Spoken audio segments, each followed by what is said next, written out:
He's coming soon.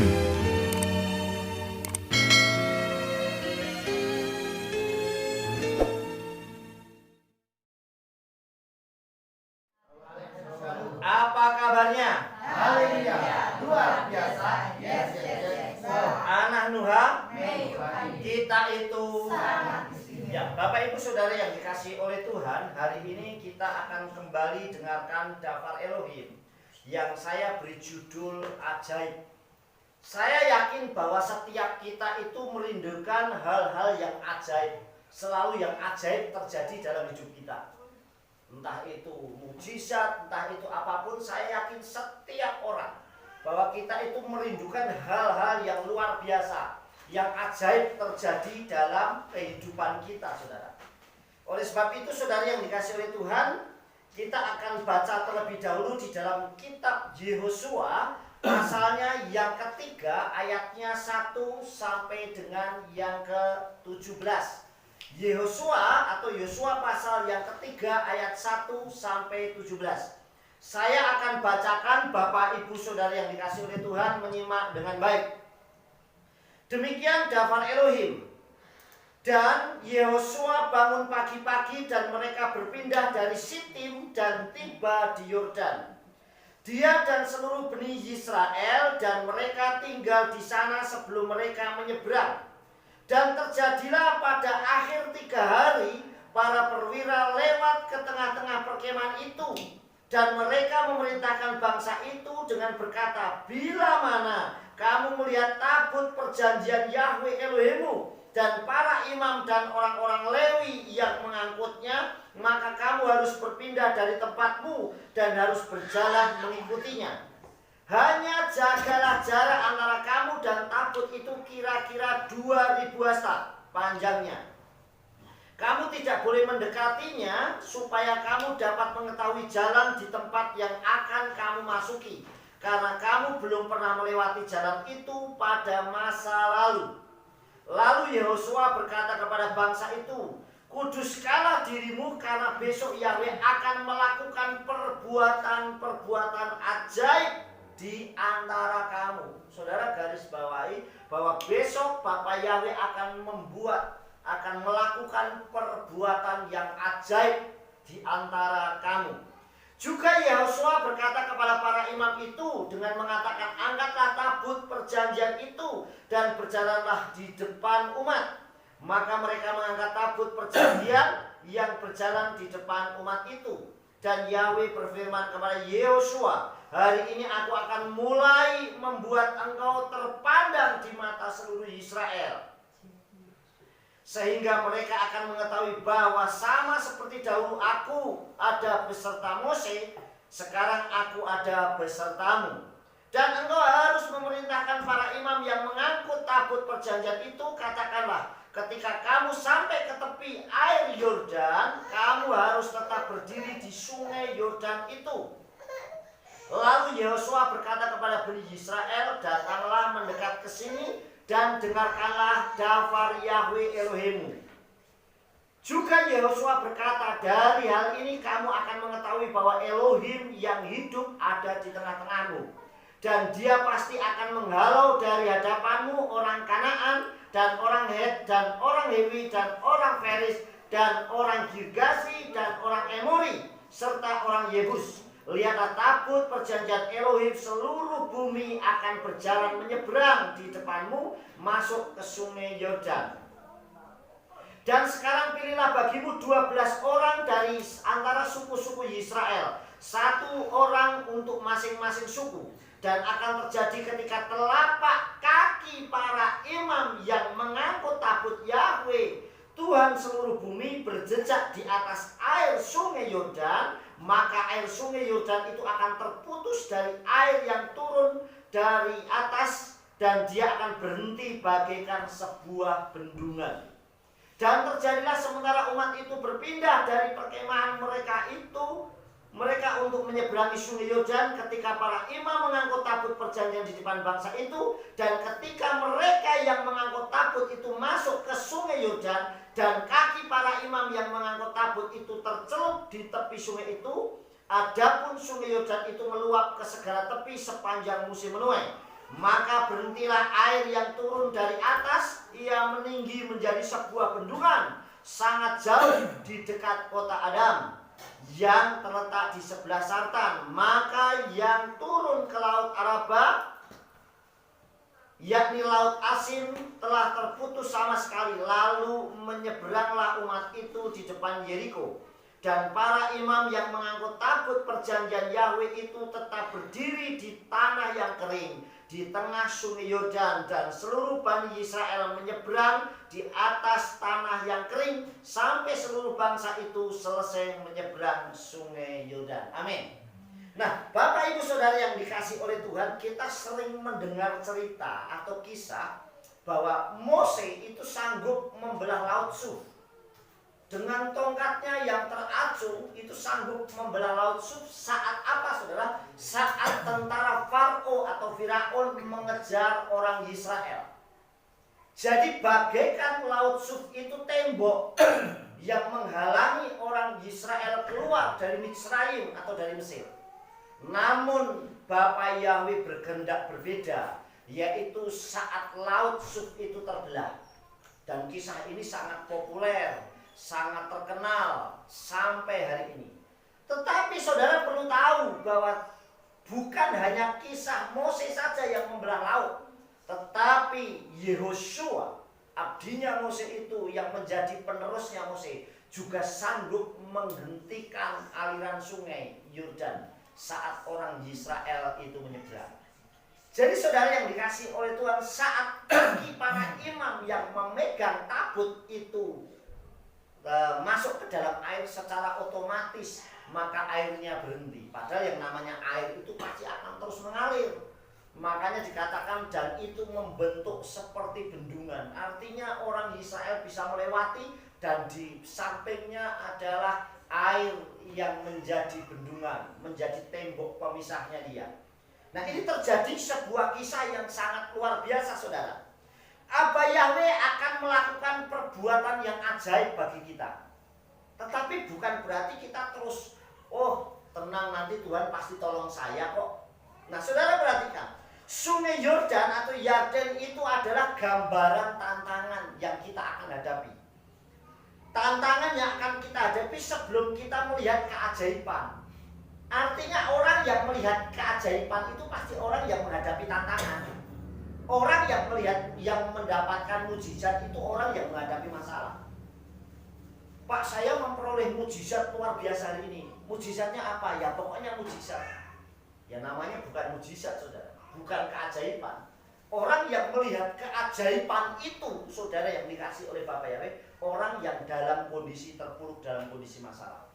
Itu kebanyakan, misalnya orang yang sakit, kondisinya kritis, kondisinya sudah tidak bisa berbuat apa-apa, tapi saat itu juga Tuhan tolong, dia akan memperoleh keajaiban dan mujizat, dan dia bisa bersaksi, hari ini saya memperoleh kesaksian yang luar biasa saudara. Apa itu kesaksiannya? Karena saya sembuh dari sakit saya, amin. Itulah keajaiban. Saya mempunyai sebuah kisah saudara. Sekali waktu ada orang yang sedang naik kereta saudara.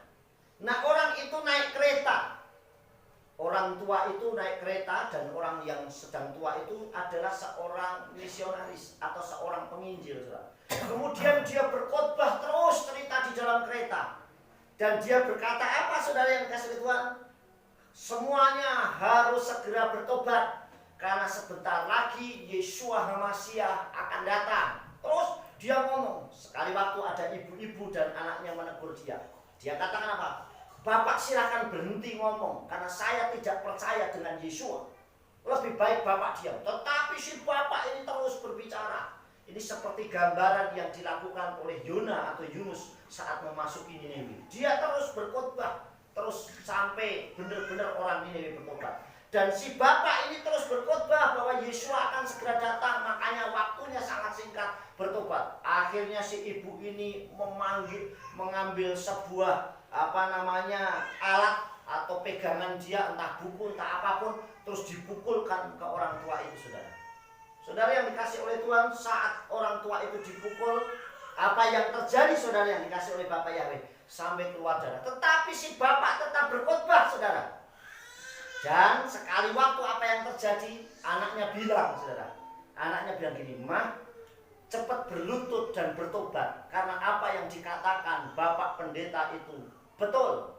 Saudara yang dikasihi oleh Tuhan, dan saat anaknya itu berbisik kepada ibunya berkata itu, ibunya langsung berlutut dan bersujud. Nah, apa yang terjadi saudara yang dikasihi oleh Tuhan? Justru si misionaris ini, si penginjil kaget. Loh, aneh ini ibu. Ibu ini barusan ngomong saya suruh berhenti dan bahkan memukul saya. Kenapa sekarang dia langsung berlutut dan dia bersujud dan katakan saya bertobat? Kemudian bapak ini menanya, saudara, "Ibu kenapa langsung spontan bisa bertobat dan berlutut?" Dia katakan, "Sebenarnya anak saya ini bisu. Dia juga tuli. Tetapi dia bisa ngomong saat itu juga. Saat bapak ngomong bertobatlah dan dia membisiki saya, dia ngomong, 'Ibu harus bertobat karena apa yang diomongin bapak itu benar.'" Saudara, ini pertobatan yang instan, yang luar biasa, keajaiban. Kenapa bisa terjadi? Karena mujizat terjadi, saudara. Amin. Amin. Karena anak ini sembuh, saudara, dari bisu dan tulinya.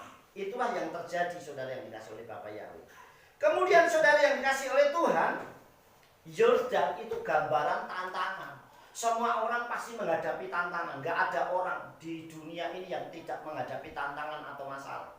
Yang pertama yang harus dilakukan, saudara, supaya kita bisa melihat keajaiban yang Tuhan berikan dalam hidup kita, yang pertama adalah hidupnya harus kudus. Orang yang melihat keajaiban Tuhan itu hidupnya harus kudus, saudara. Banyak hal yang terjadi dengan luar biasa. Elia itu melihat banyak keajaiban Tuhan. Kenapa? Karena dia orang yang kudus di hadapan Tuhan. Nah, saat itu bisa didapatkan dari mana? Yaitu bertobat seperti ibu tadi. Begitu ibu tadi bertobat, dia melihat keajaiban anaknya itu sembuh. Amin. Jadi saudara yang dikasih oleh Bapak Yahweh itu yang pertama, hiduplah kudus. Jauhi dosa. Hindari yang namanya membuat dosa. Apapun celah yang hubungannya dengan dosa langsung di stop. Pokoknya kalau sudah berurusan dengan dosa, tinggalkan. Itu saudara dikasih. Yang kedua, saudara, angkat dan ikuti hadirat Elohim dalam setiap kehidupan kita.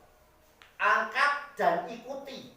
Nah, hadirat Elohim apa? Kenapa, saudara? Ayat 6 tadi saudara dikatakan, juga Yehosua berkata kepada para imam itu dengan mengatakan, angkatlah tabut. Tabut itu berbicara hadirat Elohim. Makanya angkat hadirat Elohim itu dalam setiap kehidupan kita. Jadi angkat hadirat Tuhan dalam setiap kehidupan kita, diangkat. Kita mengangkat hadirat Tuhan. Terus itu yang disiapkan. Yang pertama tadi ayat yang kelima, lalu Yehosua berkata kepada bangsa itu, kuduskanlah dirimu karena besok Yahweh akan melakukan perbuatan-perbuatan. Jadi yang pertama kuduskan. Supaya kenapa? Besok saya bisa melihat keajaiban. Yang kedua, yaitu angkat hadirat Tuhan dan ikuti. Angkatlah hadirat, ya, katakan yang kedua, angkat dan ikuti hadirat Tuhan. Begitu tabut itu diangkat imam, saudara, apa yang terjadi? Yang lain mengikuti, saudara. Paham, saudara? Lalu Yehosua dikatakan juga Yehosua berkata kepada para imam itu dengan mengatakan, angkatlah tabut perjanjian itu dan berjalanlah di depan umat. Angkatlah tabut itu dan berjalanlah di depan umat. Berarti umatnya di belakangnya. Dia mengikuti, saudara. Artinya ngikutin hadiratnya Tuhan. Di mana hadirat Bapak Yahweh, kita ada di situ, saudara. Itu yang kedua. Yang ketiga, sekalipun ada tantangan di depan, harus tetap berdiri dengan iman di dalam apa Yahweh bersama Yeshua Mashiach. Sekalipun ada tantangan, kita tetap berdiri teguh. Bukan berarti ada tantangan saya balik lagi aja. Wah, ini ada masalah saya balik lagi aja. Itu namanya orang yang tidak berani menghadapi setiap tantangan, saudara. Coba saudara dikasih. Besok adalah ujian. Saudara sekolah masuk sekolah, saudara nggak perlu, waduh ujian nih, males saya ulangan, nggak usah berangkat. Kira-kira naik kelas nggak? Nggak mungkin naik kelas, saudara. Karena tidak berani menghadapi tantangan. Saya ingin punya SIM, kemudian waktu mau tes ujian SIM, saya nggak ikut ujian SIM. Ya nggak bisa, saudara. Artinya ada tantangan itu harus dihadapi. Kita lihat ayatnya, saudara yang dikasih oleh Bapak Yahweh pada ayat yang ke-8. Perhatikan 8. Dan engkau harus memerintahkan para imam yang mengangkut tabut perjanjian itu, katakanlah ketika kamu sampai ke tepi sungai, ke tepi air Yordan, kamu harus tetap berdiri di sungai itu. Ini tantangannya sungai Yordan, kita berdiri di depan tantangan itu. Yang pertama, tetap berdiri. Kemudian saudara yang dikasih oleh Tuhan, ayat 11, Markus 11 ayat 24. Segala apa saja yang kamu minta dan kamu inginkan, yakinlah kamu telah menerimanya. Amin. Artinya kita punya iman bahwa tantangan sebesar apapun yang kita hadapi, pasti saya sanggup melewatinya. Amin. Jadi yang kita gambarkan itu, yang kita lihat itu depannya sana, seberang sungainya itu loh.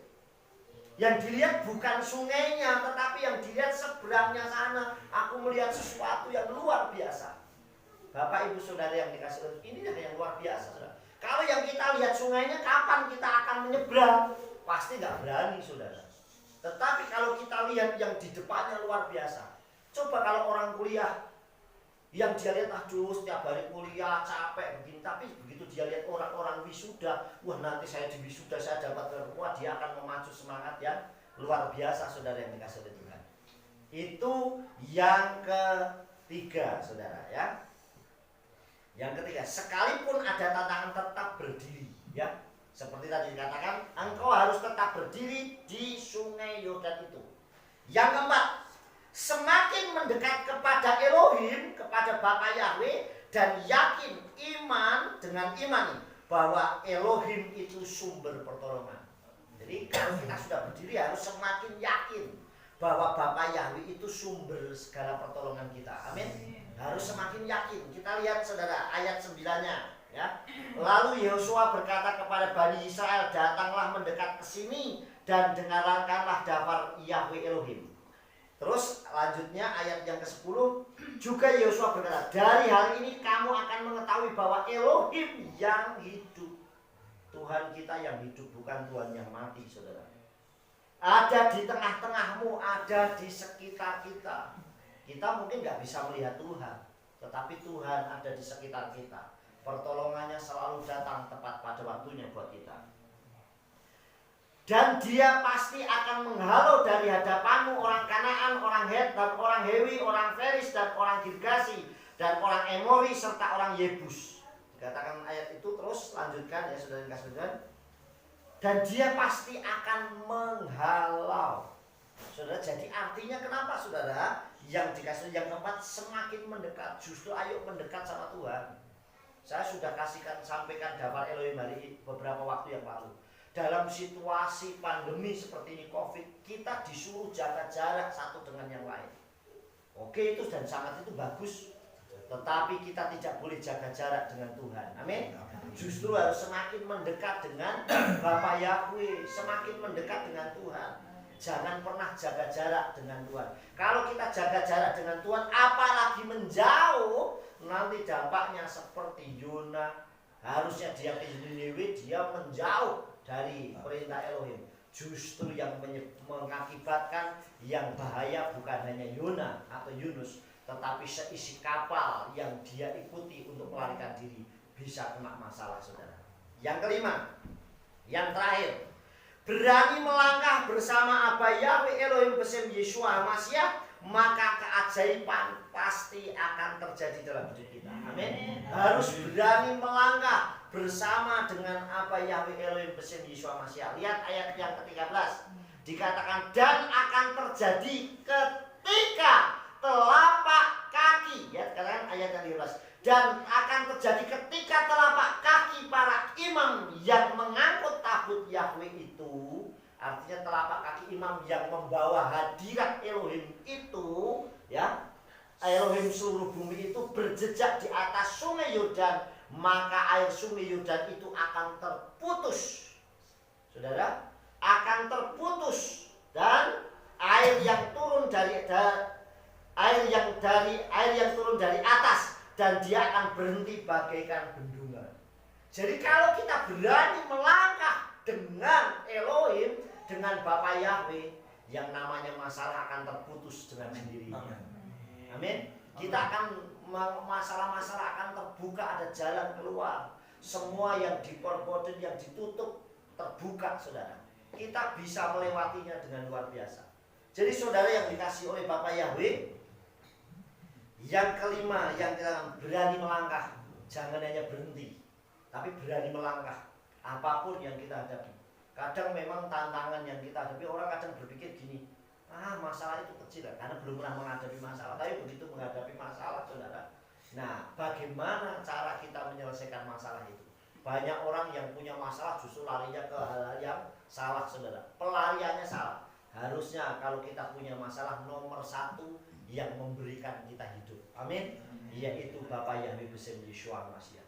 Bukan lari ke tempat yang lain, saudara. Nomor satu kita lari kepada Tuhan. Saudara, saya akan bacakan satu ayat di dalam kitab Yehosua tadi, pasal yang ketiga ayat 5. Di situ dikatakan Wayomer Yehosua El Ha'am. Artinya berkatalah Yehosua kepada umat itu, El Ha'am, Hit hadasu, artinya kuduskanlah, saudara. Ki ya asep Yahweh bekir bekem niflaot, karena Yahweh akan melakukan perbuatannya yang ajaib. Kita sudah tahu urutannya. Yang pertama, saudara, kuduskan. Yang kedua, kita, saudara yang dikasih, angkat hadirat Tuhan. Yang ketiga, tetap berdiri di hadapan tantangan kita. Yang keempat, semakin mendekat kepada Elohim. Yang kelima, harus berani melangkah, saudara yang dikasih Tuhan. Tetapi kunci yang utama adalah menguduskan diri kita. Amin. Kenapa kok kita harus menguduskan? Karena kalau kita hidupnya kudus dan benar di hadapan Elohim, sekalipun menghadapi masalah, pasti tetap dalam tangan Tuhan. Mati pun karena hidupnya benar, pasti dia selamat, saudara. Sekalipun mati, saudara, tantangannya mati, tetapi tetap dia pasti selamat. Seperti ilustrasi tadi yang saya gambarkan, seorang misionaris yang berkhotbah mungkin dipukul, bisa saja dia dibunuh, tetapi dia tahu bahwa dengan dia melakukan hal yang benar di hadapan Tuhan, pasti keselamatan itu terjadi dengan luar biasa dalam hidup kita. Yang terakhir, yaitu segala keajaiban akan terjadi dalam kehidupan kita bersama Bapa Yahweh Elohim besem Yeshua Mashiach. Pasti segala keajaiban akan terjadi. Dan orang yang sering melihat keajaiban dan mujizat adalah orang yang paling dekat dengan Tuhan. Orang yang paling dekat dengan Tuhan itu paling akan sering melihat mujizat. Buktinya saya kasih contoh. Murid-murid Yeshua Talmidimnya Yeshua, dia yang paling banyak melihat mujizat Tuhan. Yeshua menyembuhkan orang lumpuh, dia melihat duluan. Karena kenapa? Dekat dengan Tuhan. Coba kalau dia jauh, dia tidak melihat keajaiban itu. Dia tidak menyaksikan keajaiban itu. Saudara, Yeshua membangkitkan Elazar atau Lazarus, orang nggak akan pernah lihat kalau tidak mendekat sama Tuhan. Amin, saudara. Miriam bisa melihat. Terus juga Marta bisa melihat. Kenapa? Karena dia dekat dengan Elohim. Nah, kalau kita mau lihat banyak keajaiban terjadi, sekalipun keajaiban itu kadang bukan buat kita, tetapi selama kita mendekat dengan Elohim itu akan terjadi. Amin, saudara. Banyak hal terjadi dalam hidup kita. Sekali lagi, saudara dikasih oleh Bapak Yahweh, segala keajaiban akan terjadi dalam kehidupan kita bersama Abah Yahweh Elohim besem Yeshua Mashiach. Sukses besar buat kita semua. Bapak Yahweh memberkati. Amin.